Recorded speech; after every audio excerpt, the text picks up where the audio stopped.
And today we're doing something a little different. We're going to dive into your questions about sales pages. These are questions that you have submitted to me. Welcome to Seven Figure Copy, the show where I teach you how to create powerful strategic messaging so you can attract high-paying clients and scale your business to the next level with ease. I'm Gina Whitehouse, your expert conversion copywriter, and this podcast is for ambitious, value-driven female entrepreneurs like you who are ready to scale from 6 to 7 figures without sacrificing what matters most: your values, your time, and your family. In each episode, we'll dive into the art of crafting persuasive words for high-converting websites and sales pages, and you'll learn strategic copy techniques so you attract premium clients and boost your revenue. This podcast was created to help you tackle the challenges of balancing family life and business growth as you take your business to the next level. If you're ready to add a trusted partner to your team, making sure your message is compelling, consistent, and impactful, then you're in the right place. Hey everybody, thank you so much for joining me today and taking this time to put me in your ear. My name is Gina Whitehouse and I'm the host of Seven Figure Copy. This is where we talk about words that help you sell your work, reach your people, and scale your business. And today we're doing something a little different. We're going to dive into your questions about sales pages. These are questions that you have submitted to me. So if you've ever wondered what actually goes on a sales page and why it matters, whether you're doing it wrong by talking about yourself, I get that a lot, that question. If you wonder what makes conversion copy different from other kinds of writing, or whether you really need a full sales page for a $7 offer, this episode's going to help answer those questions for you and give you a clear path forward. So let's get into the questions. All right, here's the first question that was submitted to me, and it goes like this. My question is about writing a sales page. I understand I'm trying to convert people through all the words, but should there be different segments that serve different purposes? And if so, what are they? So yes, absolutely. I love that you are asking this question because this is what makes conversion copy different than just a long form description of your offer. So yes, there should be different segments on your sales page and they all serve a purpose. So when I work with clients, I walk them through 3 core sales page sections, and each one addresses a specific part of the buyer journey. So you need sections on your sales page that have these purposes, and these purposes are to grab attention. Another purpose is to build trust, connect emotionally and logically with that person who is on your sales page. It needs to, you need to have a section that explains your offer clearly. You need to have a section that addresses objections. You need to have social proof woven throughout your sales page, but you can also have a specific section that just showcases social proof, like it's meant for that on that section. And you need to have a section and also woven throughout your sales page places that are call to actions, where it calls your reader to take some specific action. So when I put a sales page together, again, I have actually 3 core sections, and towards the end, depending on what my client needs, their needs and what their offer is, sometimes I have up to 17 or 18 sections. So again, it's going to be personalized and customized to each client, to each business, whatever the need is, whatever the offer is. But here's the danger, and I want to talk about this really quick, the danger to actually skipping a section. So let's say you don't include a clear section that addresses objections. This basically means that your reader, your potential client or customer, is going to sit there reading your sales page, but they're going to think, will this really work for me? They're going to think, is this too advanced for where I'm at? They might be thinking, what if I've already tried this before? And if you don't have a section that addresses these things, then you're not moving them towards a yes. Remember, that's our goals. We want to move them towards a yes. And if you don't have these, then they're going to back away because those doubts never got resolved. Okay. Or let's say you skip the section where you paint that vision of what they can have after they work with you, buy your service, join your program, whatever it is. If you skip that vision section, now the reader doesn't actually know what's possible for them if they say yes. So your offer might feel flat. It might just feel like it's just another thing. you're not showing them that transformation, they're going to walk away and they're going to find something else that really speaks to their needs, really paints that picture of what they can get, because they have an idea in their mind of what they want. That's why they are on your sales page. They are asking, is this what I need right now? Is she the right person to work with? Is this the right product? Is this the right group program for me? Okay. So like I said, there is a danger in skipping these sections, and there is an exact order to how they should be on the page, right? There is a formula, there is an order, there's an absolute journey that you lead someone on from when they hit the top of your sales page to the end. And you want all these sections, all these copy elements in place so we can lead them to a yes, and that they can get to that yes with all their questions answered without hesitation. So each section has a job to do, and when one is missing, it's really like building a house, right, with no foundation, or selling a vacation without describing the destination. We need to tell them, start here, and then do this. Okay, the next question I had submitted is this: how do I talk about myself on a sales page but still have my people relate, resonate, and see themselves?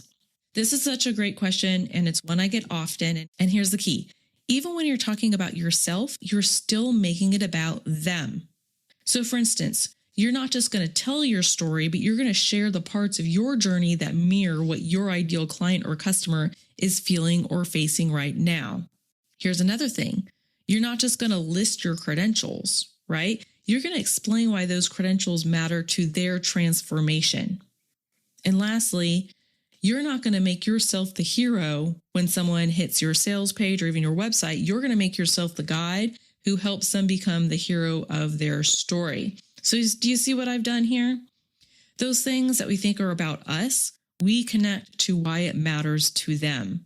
Even like on your About page, and I've talked about your About page a lot, especially during season 1. If you go to episodes 12, 13, and 14, I talk all about the About page and how it's actually not about you, but it's about them, and how it's your secret sales page on your website. So go back and listen to those. But what we're doing is we're taking those things that we think, oh, these are about us, and I just don't want to talk about myself. No, I'm showing you how to reframe it and use it to talk about them, and how to reach into their challenges and their needs, and how to build that relationship, how to make that person hit there, read about it, and then think, okay, she's gone through this exact same thing that I have. She gets it. I want to work with her. So for example, instead of writing, I created this offer because I always loved teaching and helping people learn. You could write, I created this because I know what it's like to feel unsure about what to do next. And I wanted to create a path that gave you the clarity and confidence I wish I had when I started. So do you see how that one shift makes all the difference? You're not centering it on yourself, but you're showing them how your story connects to their future success. If you've ever thought, I know my offer helps people, but I'm not sure if my sales page is motivating people to buy, I want you to know right now that you are not alone. Let's get you from second guessing every word to selling your service, product, or program with confidence and clarity ASAP. Today, I'm inviting you to book a 30-minute complimentary copy chat with me to find out whether you need a strategic copy audit of your existing sales page, or if you need a newly written, high-converting, done-for-you sales page. Let's make your offer sell easier, attract the right fit people, and make them think, how did she get in my head? Go to the show notes to book your call today, or go to my website at whitehousesm.com.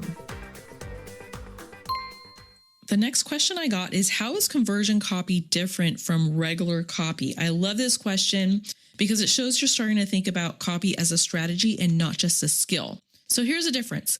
Regular copy is informative or expressive. So think a copywriter who writes blog posts, essays, books, social captions that tell a story, or social captions like for captions for social media and things like that. Even the part on your website, on your About page, where you have that small bio that describes you. Okay. So a lot of times you can even say someone who writes regular copy can also be considered a content writer. So there's like some overlap there. So these types of writing, they're helpful, right? But it's not These types of writing are not always built to lead someone towards a yes. So there's a difference. There's the informative and educational type of copy, but then there's conversion copy. That's the persuasive copy. So conversion copy, on the other hand, it's built to guide action.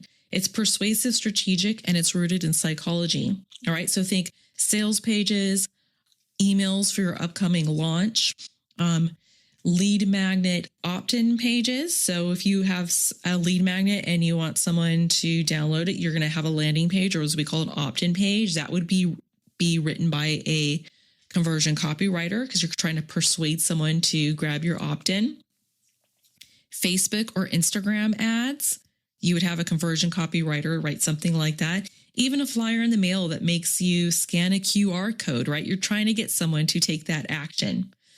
And even a spoken pitch at a webinar, or like putting together, you would go to conversion copywriter even to put together the copy for a webinar that you're putting together. So at the end of the webinar, you're going to have a call to action that says, join me in this program, buy this product, whatever it is. Okay. So you have to remember, every word is there for a reason. And the goal isn't just to explain, but it's to move someone closer to a decision. So this is the kind of copy that I write for my clients. And it's why good conversion copy often outperforms like fancy design or even just clever headlines, because it's based on how people make buying decisions. When you have something to sell, when you want to move someone from a no or a maybe to a yes, that's when you bring a conversion copywriter to partner with you for your business to write these words, because you're going to put so much time into these things you're going to sell, right? You want to make sure that you have high converting copy. So that's the time to tap a conversion copywriter to write those words for you. And here's the last question that was submitted to me. It says, when should you use a checkout page versus a sales page? And the context here that she gave me is, she says, I'm selling a GPT and have a super low conversion rate. Is it because I have used a sales page versus just a checkout page? It's a $7 offer. So this is a great question. And I wish I could give you a black or white answer here, but the answer basically is it depends. Okay. So if your offer is a super low ticket, like a $7 or under, $10 and under, and your audience is warm and familiar with your brand, sometimes just a checkout page alone can convert just fine. And let me say, what is a checkout page? If you're thinking, like I'm thinking right now, like when you go to buy something and it leads you to a page, it might be like a Thrivecart page or a page that was built on Kajabi, and it just has like maybe some copy on there, and then, you know, the name of the product. And then it would have like the area where you put your name, your email, and your credit card, right? It's the page that you just go to check out and buy. Okay. So again, I said, it depends, right? Here's the caveat. If your audience is cold, if they don't fully understand the value of the offer, or if the offer isn't instantly clear, then a short form sales page might work better, because it gives you a chance to build a belief. It gives you the chance for them to read the page and to understand exactly clearly what they are getting. It also gives you the chance to add social proof on there, testimonials, things like that. It gives you a chance to write out what their pain points are and what the transformation is that they're going to get with your offer. So I think most times having a short form sales page is always a good idea. And then on the button, when they click the button, then it will take them to that smaller checkout page. Even just a short form sales page is just a really great way to warm up that audience, connect with them, and show them why they need this product. Okay. So here's a bonus tip. Sometimes you'll use a sales page that leads to a simple checkout page, like I just said, but your checkout page also needs some things. Okay. A checkout page isn't as easy as just saying, here, give me your credit card. Okay. It still needs to have some copy.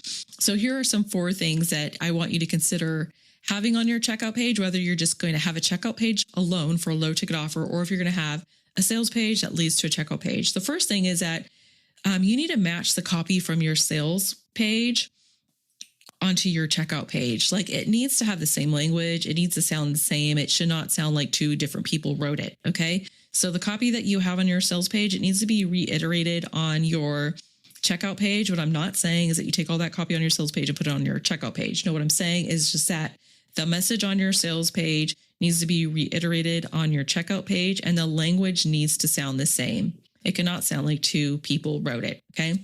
Second thing is reinforce the headline and the benefits. So when people hit on that checkout page, make sure that you have a headline on there. Make sure that you have the name of the product. Like everything just needs to be clear. The name of the offer, service, group, program, product, whatever it is. Okay. And then go that extra mile and explain again the benefits, the transformation that they will get when they buy that offer. Second, be just super clear about what they're getting.